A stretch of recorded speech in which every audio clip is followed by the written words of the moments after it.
tout le monde, j'espère que vous allez bien. Aujourd'hui on va parler un petit peu ensemble de cette palette là de chez Pat McGrath que j'ai donc acheté début janvier je crois.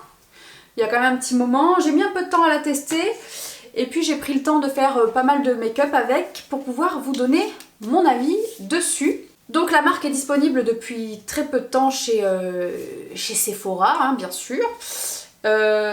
Et donc c'est une marque extrêmement chère, mais vraiment c'est une palette qui coûte plus de 60 €, 62 je crois exactement, pour 6 fards à paupières. Donc je l'ai acheté avec un code promo que j'ai eu, un code promo exceptionnel que j'ai eu à Noël. Donc j'ai eu 20% ou 25% dessus. Et j'ai pris celle-là et pas les grandes parce que les grandes palettes sont proposées à plus de 120 €. Donc voilà, faut pas pousser mémé quoi. Et j'étais quand même très intriguée de tester cette marque parce que je voulais vraiment savoir ce que ça valait, pourquoi ces fards sont si chers, est-ce qu'ils valent vraiment le coup. Donc si vous voulez savoir ce que j'en pense, restez pour la suite. Donc voici la palette que j'ai choisi de tester, elle s'appelle la Bronze Ambition et elle est dans ce packaging un peu vert. Alors je vous avoue, je vous ai fait des gros plans sur la palette, mais je vous avoue que moi cette espèce de bouche là qui mange une mouche dorée là, ça me perturbe un petit peu, je ne trouve pas ça très... voilà. Donc je suis pas fan moi du packaging, je trouve pas que ce soit hyper pratique, je trouve pas que ce soit super compact, bref. Voilà, c'est du carton hein, donc ça s'abîme, il faut faire très attention, ça peut s'abîmer vite sur les côtés. Et vous avez donc à l'intérieur un miroir et 6 fards à paupières.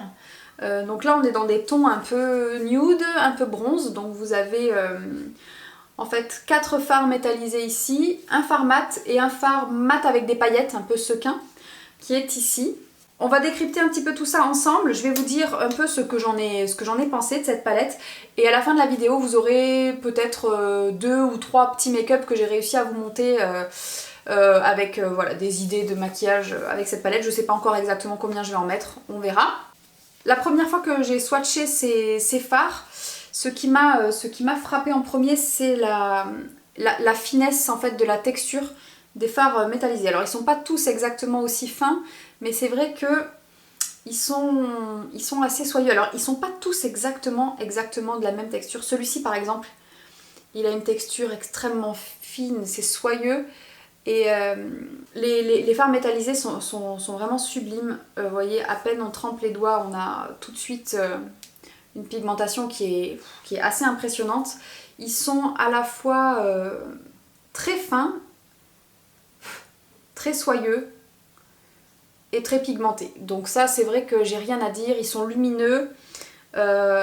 Du moins sur la main, ils sont très jolis, très lumineux, pigmentés. C'est vrai qu'ils sont très fins. C'est surtout ça qui m'a surprise la première fois que je les ai swatchés sur mon bras.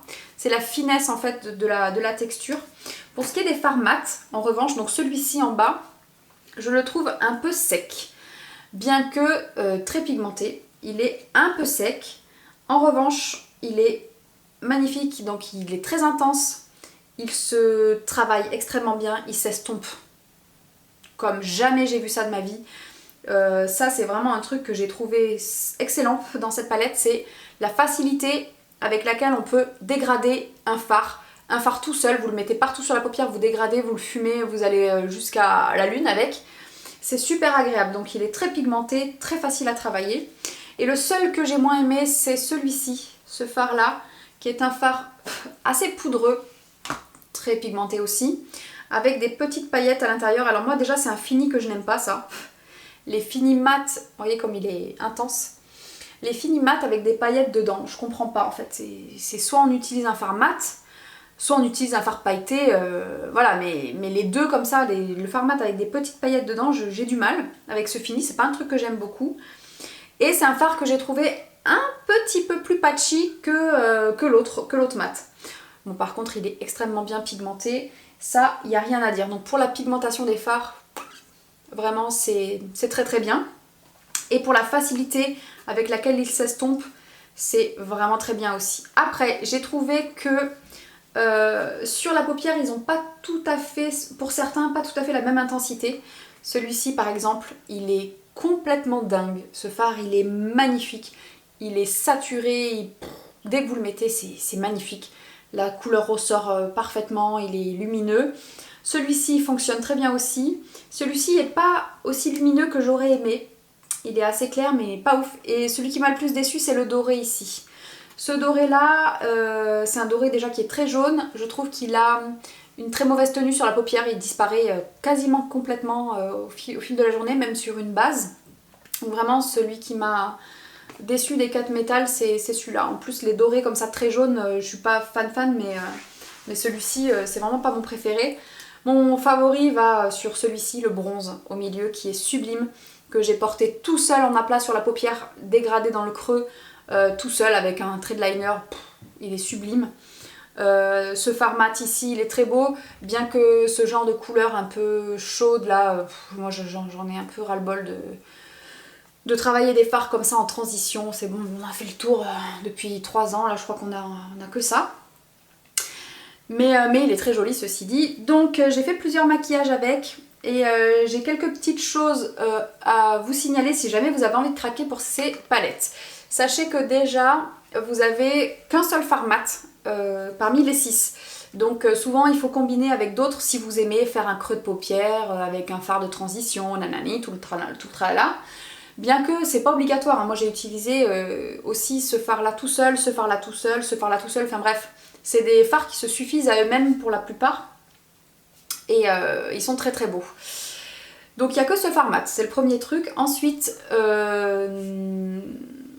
un point sur lequel j'attendais au tournant cette marque, c'est que pour le prix, je me disais est-ce que la tenue va être meilleure que la tenue d'autres fards, d'autres marques beaucoup moins chères? La réponse est non. J'ai essayé ces fards sans base et ils ne tiennent pas sur moi, mais aucun fard ne tient sur moi, hein, si ça peut vous rassurer. Même les fards crème, genre les paint pot et les trucs comme ça, les fards en stick waterproof, ça ne tient pas dans mon pli, ça file dans les plis obligatoirement parce que j'ai une paupière qui est très très grasse, très huileuse. Donc il en va de même pour ceux-là, ils ne tiennent pas mieux que les autres, du tout. Surtout ce doré qui est bof, hein, qui disparaît complètement au fil de la journée. Donc pour la tenue, je suis pas subjuguée. Pour la combinaison des teintes, je vous avoue que c'est pas une palette qui m'a fait vibrer plus que ça. Je l'ai eu sur ma table pendant des jours et des jours avant de plonger mes pinceaux dedans. J'étais pas inspirée plus que ça. Et après c'est vrai qu'en l'utilisant, je dois bien admettre que les fards sont quand même très beaux, ils sont de très belle qualité au niveau de la façon dont ils se prélèvent au pinceau. C'est vrai que vous allez le voir dans les petites séquences que j'ai filmées où je me maquille. La première fois que je me suis maquillée, j'ai un peu mélangé tous les fards. Et il est très rare de prélever au pinceau. Vous voyez par exemple celui-ci, quand on le prélève au pinceau, il est mais complètement saturé. Et vous arrivez à avoir, où est-ce que je vais vous le faire? Vous arrivez à avoir, même au pinceau, ce qui est très très rare sur les fards métallisés qui en général se travaillent très bien au doigt, mais vous arrivez à avoir au pinceau une intensité mais complètement ouf. Donc ça c'est vrai que je l'ai rarement vu dans des palettes d'autres marques. En général je travaille toujours mes fards au doigt, les fards métallisés pour avoir vraiment de l'impact, alors qu'ici, vous voyez même celui-là, alors qu'ici au pinceau, celui-ci c'est le 234 de chez Zoeva. Regardez ce que vous arrivez à avoir avec un pinceau. Vous arrivez à avoir quasiment la même intensité qu'au doigt. Et ça, c'est assez rare pour être souligné. Donc là, c'est vrai que je me suis dit, bon, on tient quand même quelque chose qui est d'une qualité... Ceci dit, je trouve que parfois les fards sur la paupière, surtout les métallisés, ils ont tendance à facilement se mélanger les uns avec les autres et à faire un truc un peu... voilà, un peu tout mélangé, où on n'arrive plus à distinguer vraiment quelle est la couleur à côté de laquelle, quoi. Ça se mélange un peu tout. Même si c'est des beaux fards de bonne qualité, je vais vous montrer que par exemple, dans cette palette de chez Too Faced, dans laquelle il y a beaucoup plus de fards, on va avoir par exemple ce fard ici, même s'il est un peu plus crémeux, qui va avoir également un impact assez dingue côté effet métallisé. Et il en est de même pour le fard un peu bronze ici. Vous pouvez avoir des fards très très intenses dans des tas de marques, des tas de palettes différentes qui sont beaucoup moins chères. Bon, je reste un peu sur ma faim en fait. Je trouve pas que la tenue soit particulièrement dingue. Certains fards sont très beaux swatchés sur la main, mais vous voyez celui-ci, le clair par exemple, mais sur la paupière il se voit quasiment pas, vous le verrez aussi en action dans les vidéos, hein, vous verrez tous les fards en action. Voilà, donc je trouve que c'est pas mauvais, mais c'est pas du tout un coup de cœur. Voilà, donc je vous laisse tout de suite avec les tutos. Si jamais vous avez déjà cette palette, dites-moi dans les commentaires qu'est-ce que vous en pensez. Est-ce que vous trouvez vraiment que ça vaut ces 60 €? Est-ce que si demain vous la perdiez, ou on vous la volait, ou demain si vous avez 60 € à offrir à une copine, vous allez chez Sephora, est-ce que c'est ça que vous allez choisir? Moi personnellement non, c'est pas ça que je choisirais si je devais faire un cadeau à quelqu'un et que j'avais un budget 60 €. Voilà, maintenant je voulais quand même la tester parce que je voulais me faire mon propre avis dessus. Ça me donne pas particulièrement envie de craquer sur d'autres palettes de la marque. Donc voilà, je vais vous laisser avec les petits tutos, que vous puissiez voir en action un petit peu les fards. J'attends dans les commentaires votre avis, qu'est-ce que vous en pensez? Est-ce que vous pensez vous qu'il faut dépenser, voilà, est-ce qu'il faut dépenser 60 € pour avoir 6 fards Pat McGrath, ou est-ce que Colourpop c'est vraiment très bien? Les fards Sephora, quand on voit les monos Sephora, bah voilà, typiquement. Alors ça, ma parole, je vous jure que c'est un fard qui est complètement ouf. Que ça soit au doigt ou que ça soit sur la paupière. Et quand on prend le bronze de la palette Pat McGrath, qui est là, c'est pas mal. Il est plus fin, certes il est plus fin, mais au niveau de l'effet, voilà. Voilà, c'est tout ce que j'avais à dire sur cette palette. Donc je vous laisse avec les tutos, j'espère que ça vous plaira et je vous dis à très bientôt dans une prochaine vidéo. Ciao!